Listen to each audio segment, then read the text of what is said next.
Nananawagan ang nagkaisa Labor Coalition na magbitiw na sa kanilang mga posisyon sina Department of Health Secretary Ted Herbosa, PhilHealth President at CEO Emmanuel Ledesma Jr. at ang buong board ng PhilHealth dahil sa hindi nila maayos na pagganap sa kanilang tungkulin.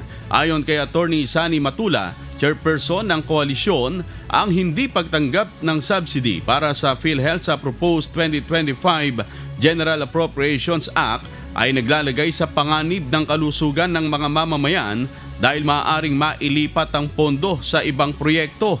Nananawagan din ang koalisyon kay Pangulong Ferdinand Marcos Jr. na ibito ang 2025 GAA upang maprotektahan ang pondo para sa kalusugan ng publiko. Sana ibalik na ni Presidente sa Kongreso. May mga batas naman na nasa lamesa na niya para permahan Pero ibinalik niya sa Kongreso, hindi naman niya binito, no?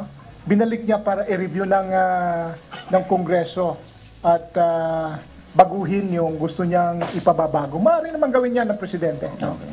Or otherwise, ang aking proposal diyan, kung ayaw talaga, ay i-veto ang buong 2025 budget